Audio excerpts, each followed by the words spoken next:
Welcome to Christmas in July, where you can wear your favorite Christmas clothes, your favorite snowflake necklace, and your favorite Christmas hair ornaments. And it's totally okay because everybody else is doing it, because it's Christmas in July.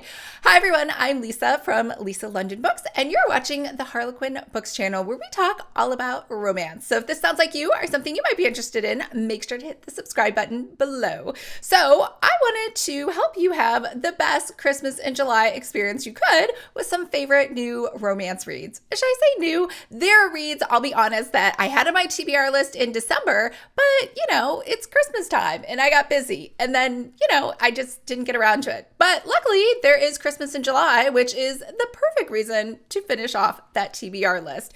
So what I like to do to help set the mood is light up one of my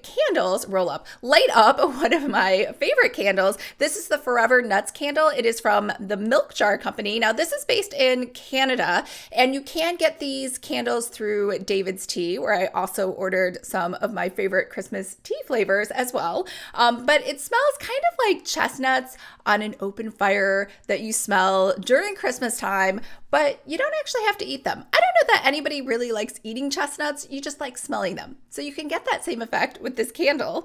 The other thing I like to do is grab my peppermint hot chocolate, and it is inside my Ember mug because I am a slow sipper. So this way it stays nice and hot for the whole time that I'm reading. And honestly, sometimes I just get so into the books that I forgot to take a sip of my favorite peppermint hot chocolate. So those are the things that you need. And of course, it is too warm to light a fire, but you can have a fire on your desktop, which pretty much is the same thing, right? So let's get into that romance TBR list that I promised you. The first one is Bayou Christmas Disappearance by Denise Wheatley, and this is a Harlequin intrigue, which means there is a ton of suspense, a lot of action, and a ton of romance. So in this one, we have Mona, who is an investigative reporter who is hunting down a missing case. Now, Dylan Reed is also working on this missing case officially, and Mona kind of just injects herself into the investigation, which is kind of a thorn in his side until he discovers that someone is out to kill Mona. So he needs to stay close to her to make sure that she stays safe.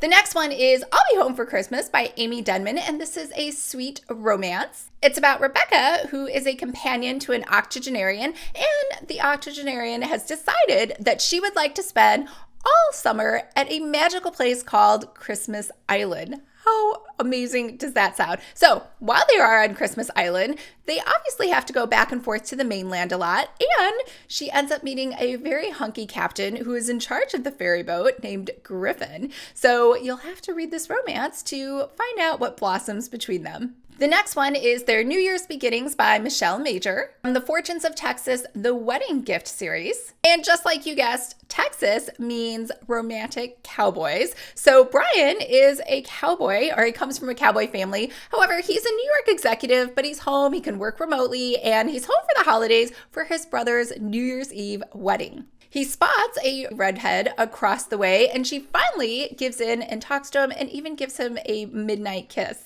But he doesn't know her name, and he tracks her down, so very romantic, kind of like Cinderella, and he finds out that she is 6 months pregnant. But remember, this is a romantic story with a very chivalrous cowboy, so he doesn't care. He wants to go ahead and take care of her and everything related to the baby. The next one is Just for the Holidays, a snowbound Christmas romance by Adriana Herrera, and this is book number 2 in the Sombrano Studios series. In here, we have Perla, who's a casting director looking for her next male lead in the next film she's casting, and she thinks that could be Gale. However, maybe it's just because the sparks are flying more with her and Gale. Now, Gale feels exactly the same. However, he thinks that his entire family of men is cursed when it comes to women. So although he has feelings for Perla, he doesn't want to hurt her. So he keeps her at an arm's distance until the best Christmas trope ever happens. They get snowed in together. Now, this is a Harlequin desire, which means this is a steamy snow in together. And this couple ends up getting together during their snow in. Now, you'll have to read it to find out when the snow clears or the snow melts or the snow goes away. You know what I mean? If they still end up staying together.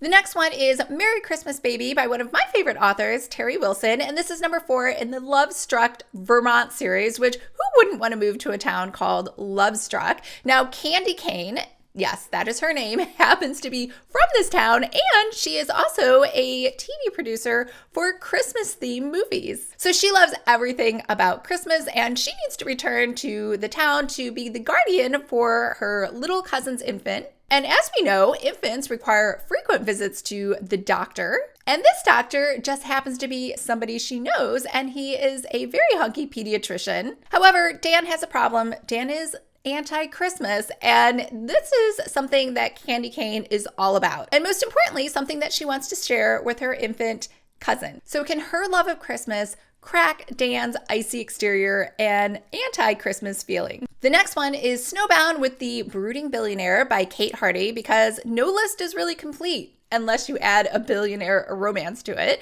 And in this one, we have Sophie, who is a chalet chef, and she has gone to Italy to get a fresh start, because why not? And it's also a romantic place, even though romance is not on her mind. But she decides to take up skiing lessons, and the ski instructor happens to be a world-class ski champion. So while Josh is super hunky and she's sworn off men, they actually end up together in a cottage due to the weather. And who wouldn't want to be stuck in a cabin with a hunky ski instructor who also happens to be a billionaire? So that's a wrap for all the books on my Christmas in July TBR. I hope that gave you some ideas for things that you might want to read. And remember, if you would like more romance reading suggestions, make sure to hit that subscribe button below and give this video a thumbs up if you liked it. And we will see you next week.